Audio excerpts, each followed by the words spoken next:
তো আজকের ভিডিওটা শুরু করার আগে কানে হেডফোন অবশ্যই গুঁজে নাও, কারণ আজকে যেই খেপাচোদাকে নিয়ে কথা বলবো তার মুখ না পেন্টি। হ্যাঁ ধরতে পারবেন না আপনি। শালা একবার মুখ খুললেই গুদ মারানির বেটি লেউড়ি যে তোর কুজ্জা কালো, তোর গুদের হেয়ার। এই মালটা শালা এত ঢ্যামনা, রোস্টিং এর নামে সবার বাবা মা তুলে গালাগালি দেওয়াই হলো এর কাজ। গুদ মারানির বেটা এক একটা তোর মায়ের নাং, তোর মায়ের গুদ মেরে দিতুম। ঠিকঠাক ভাবে এখনো নিচে পছন্দ যায়নি, মালটা আবার বিয়ে করে বসে আছে।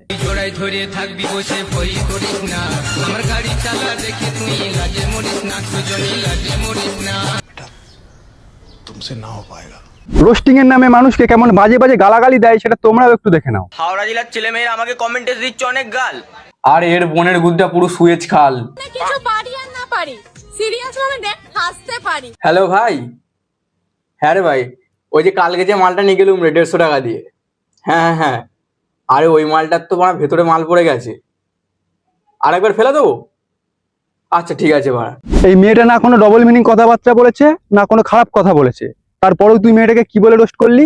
আরে ওই মালটার তো আমার ভেতরে মাল পড়ে গেছে। কেন বে বোকাচোদা, তোর বউ কি তোকে ঠিক মতো দেয় না যে পরের মেয়েকে নিয়ে এরকম বাজে বাজে মন্তব্য করছিস? মেয়েদেরকে একটু সম্মান করতে শেখ।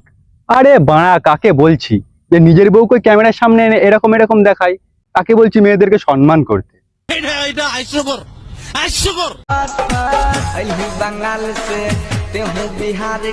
ভগবান শ্রীকৃষ্ণের দিব্যি গেলে বলছি, এই খানকি মাগি যদি না শ্রীকৃষ্ণ সাজতো তাহলে এর মাকে আমি এমন ভাবে চুদতাম যে পাড়ার লোকে সবাই বলতো, আহা কোন গায়ক এত সুন্দর কীর্তনটা বাজিয়ে গেছে। আর পাশের বাড়ির কোনো কাকা এসে যদি তোর মায়ের সাথেও এমন কীর্তনটা করে তো ব্যাপারটা কেমন হবে বলতো? অন্যের মাকে নিয়ে গালাগালি দেওয়ার আগে সবসময় ভাববি যে তোর নিজের বাড়িতেও একটা মা আছে।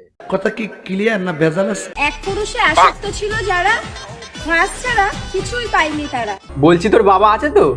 না তোর বাবাও তোর মাকে বাঁশ দিয়ে চলে গেছে, গুদ মারানির বেটি লেউড়ি।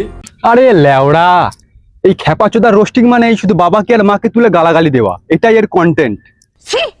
শোন, তোর বাবাকে আর মাকে ডেকে এনে তোর এই ভিডিওগুলো তাদেরকে দেখাবি, দেখবি তারা কি বলে। তারা একটা কথাই বলবে, যদি সেই রাতে বেলুন পড়তাম তাহলে আজকে আমাদের এই দিনটা দেখতে হতো না। আমাকে রোজ করছে। আর এই যে কালুয়া দামড়া পাঁটা, তোকে কথাটা বলছি, ওটা রোজ না রোস্ট হবে। আগে উচ্চারণ করতে শেখ, তারপরে ভিডিও বানাতে আসিস। বাপ রে বাপ, এই নিউটনের নাতি তো আবার লোককে উচ্চারণ শেখাচ্ছে। তো চ, তোর উচ্চারণটা কেমন একটু দেখে আসি। সো গাইস, আর না বেশি ভাট মাই সুইট হার্ট, আজকের ভিডিওটা লেস্টার লেস্টার। বাহ, লেস্টারটা আবার কি রে বাড়া? বলছি অন্যকে জ্ঞান চোদানোর আগে না আগে উচ্চারণ করতে শেখ, তারপরে ভিডিও বানাতে আসিস। আমরা বীরভূম জেলার মেয়ে বস, যেখানে সেখানে যাই না, আর যেখানে যাই সেখানে কাঁপিয়ে দিয়ে আসি। এরা কিন্তু কথাগুলো একদম ঠিক কথা বলেছে। এই 4 মাগি কিন্তু যেতে সেতে যায়নি, গেলে একমাত্র যায় শুধু সোনাগাছিতে। হ্যাঁ ঠিক বলেছে, এর থেকে ভালো এটা কেউ বলতে পারবে না, কেননা এর তো একসময় সোনাগাছিতে খাতা করা ছিল। আর বাপের কাছ থেকে তো টাকা নিয়ে সোনাগাছিতে যেতিস, তারপর কি হলো ব্যাপারটা একটু গুছিয়ে বলতো। আর তুই তো খুব ভালো গান বলতে পারিস তাই না? তো গান গেয়ে শোনা, তাহলে একটু বুঝতে সুবিধা হবে আমাদের। বাবার থেকে নিয়ে লাখ টাকা চলে গেলাম আমি মাগি পাড়া, কন্ডম ছাড়া আমি চুদলাম মাগি, এখন হলাম আমি এডসের রোগী। হ্যাঁ, এডস হওয়ার পর তো আবার বিয়ে করে নিলি, তা বিয়ে করে তারপর কি কি হলো তা একটু বল আমাদের শুনি।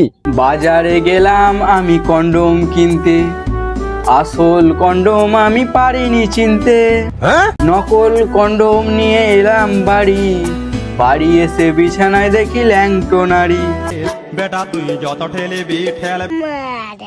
আর শোন, তোকে উদ্দেশ্য করে আমি কিছু কথা বলতে চাই। ইউটিউবে কিছু সাবস্ক্রাইবার নিয়ে ওরকম নিজেকে হিরো ভাবলে হবে না, একটু রেসপন্সিবল হতে হবে। তুই রোস্টিং এর নামে যেটা করছিস সেটাকে রেপ কালচার প্রমোট বলে। এখনো সময় আছে, ভালো হয়ে যা।